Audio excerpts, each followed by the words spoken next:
पहला क्वेश्चन है, किस संविधान संशोधन द्वारा दिल्ली को राष्ट्रीय राजधानी का दर्जा दिया गया था? दिल्ली को राष्ट्रीय राजधानी का दर्जा दिया गया था। ऑप्शन सी 69वें संविधान संशोधन द्वारा। 69वां संशोधन यह हुआ था 1991 में। यह दिल्ली को राष्ट्रीय राजधानी क्षेत्र घोषित करता है। क्वेश्चन नंबर 2 है, भारत की 22 भाषाओं का उल्लेख किस अनुसूची में मिलता है? भारत की 22 भाषाओं का उल्लेख यह मिलता है 8वीं अनुसूची में, ऑप्शन बी। क्वेश्चन नंबर 3 है, संसद की लोक लेखा समिति का अध्यक्ष नियुक्त किया जाता है। संसद की लोक लेखा समिति का अध्यक्ष नियुक्त किया जाता है लोकसभा के अध्यक्ष द्वारा। ऑप्शन ए, इस समिति में 22 सदस्य होते हैं। 22 सदस्यों में से 15 लोकसभा और 7 राज्यसभा से चुने जाते हैं। अगला क्वेश्चन है, निम्न से कौन भारत के राष्ट्रपति के रूप में निर्विरोध चुने गए थे? भारत के राष्ट्रपति के रूप में निर्विरोध चुने गए थे। ऑप्शन बी, नीलम संजीव रेड्डी। और इनका कार्यकाल रहा 25 जुलाई 1977 से 25 जुलाई 1982 तक। तो याद रखना है। क्वेश्चन 5 है, संघीय संसद की संयुक्त बैठक किस लिए बुलाई जा सकती है? संघीय संसद की संयुक्त बैठक यह बुलाई जा सकती है किसी गैर वित्तीय विधेयक पर दोनों सदनों में गतिरोध के समाधान हेतु। ऑप्शन डी, संविधान के अनुच्छेद 108 के अनुसार यदि किसी विषय पर दोनों सदनों में गतिरोध उत्पन्न हो जाता है तो राष्ट्रपति द्वारा दोनों सदनों का संयुक्त अधिवेशन बुलाया जाता है। अगला क्वेश्चन है, लोकसभा अध्यक्ष के रूप में निर्वाचित प्रथम महिला का नाम बताइए। लोकसभा अध्यक्ष के रूप में निर्वाचित प्रथम महिला है मीरा कुमार, ऑप्शन सी। और इनका कार्यकाल रहा 4 जून 2009 से जून 2014 तक। क्वेश्चन 7 है, भारत सरकार का मुख्य विधि अधिकारी कौन होता है? भारत सरकार का मुख्य विधि अधिकारी होता है भारत का महान्यायवादी। अटॉर्नी जनरल भारत सरकार का मुख्य कानूनी सलाहकार तथा उच्चतम न्यायालय में सरकार का प्रमुख वकील होता है। महान्यायवादी की नियुक्ति अनुच्छेद 76 के अनुसार भारत के राष्ट्रपति द्वारा की जाती है। तो इनको याद रखना है। नेक्स्ट है,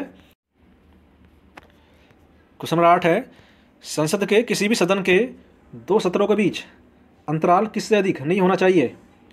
यानी होना चाहिए 6 महीने तक, ऑप्शन बी। नेक्स्ट है, भारत में किसी विधेयक को धन विधेयक कौन प्रमाणित करता है? किसी विधेयक को धन विधेयक प्रमाणित करता है लोकसभा का अध्यक्ष, ऑप्शन सी। क्वेश्चन नंबर 10 है, लोकसभा में अध्यक्ष के मत को कहा जाता है? लोकसभा में अध्यक्ष के मत को कहा जाता है निर्णायक मत, ऑप्शन ए। जब किसी भी मामले में मतों की संख्या बराबर होती है तो लोक मत का प्रयोग करता है। नेक्स्ट है, राज्यसभा के सभापति कौन होते हैं? राज्यसभा के सभापति होते हैं, ऑप्शन सी, भारत के उपराष्ट्रपति। नेक्स्ट है, और भारत के प्रथम राज्यसभा के प्रथम सभापति थे डॉक्टर एस राधाकृष्णन। क्वेश्चन 12 है, भारत का योजना आयोग किस वर्ष में स्थापित हुआ था? भारत का योजना आयोग स्थापित किया गया था 1950 में, ऑप्शन सी।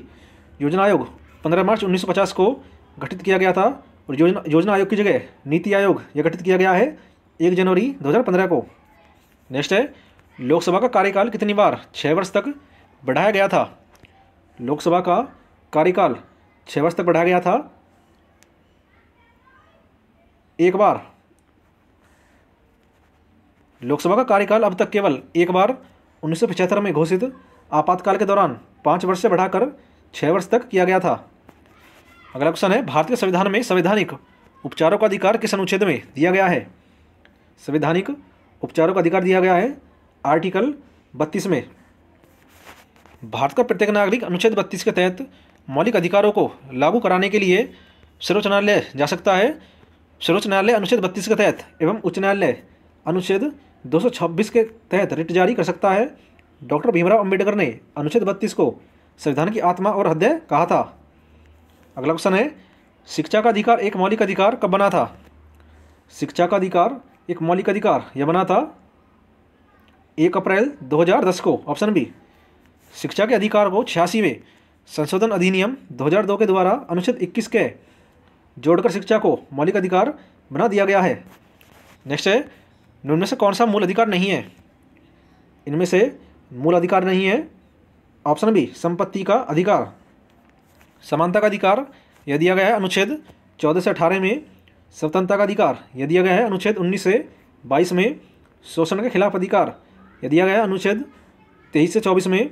धर्म की स्वतंत्रता का अधिकार यह दिया गया है अनुच्छेद 25 से 28 में। नेक्स्ट सांस्कृतिक और शैक्षिक अधिकार यह दिया गया है अनुच्छेद 29 से 30 में। नेक्स्ट संवैधानिक उपचारों का अधिकार यह दिया गया है अनुच्छेद 32 से 35 में। तो इन सभी को याद रखना है। नेक्स्ट है भारतीय संविधान के अनुसार संपत्ति का अधिकार है। भारतीय संविधान के अनुसार संपत्ति का अधिकार है एक विधिक अधिकार ऑप्शन सी। संपत्ति के अधिकार को 1978 में 44वें संशोधन द्वारा मौलिक अधिकार अनुच्छेद 31 की सूची से हटाकर अनुच्छेद 301 के अंतर्गत कानूनी अधिकार घोषित किया गया था। क्वेश्चन नंबर 18 है भारतीय संविधान के कौन से भाग में मौलिक अधिकारों पर चर्चा की गई है? भारतीय संविधान के कौन से भाग में मौलिक अधिकारों पर चर्चा की गई है? यह की गई है ऑप्शन सी भाग 3 में। संविधान के भाग 3 में जो है अनुच्छेद 12 से अनुच्छेद 35 तक, इन्हें संयुक्त राज्य अमेरिका के संविधान से लिया गया है। नेक्स्ट है भारतीय संविधान के किस अनुच्छेद विधि के समक्ष समानता का अधिकार दिया गया है?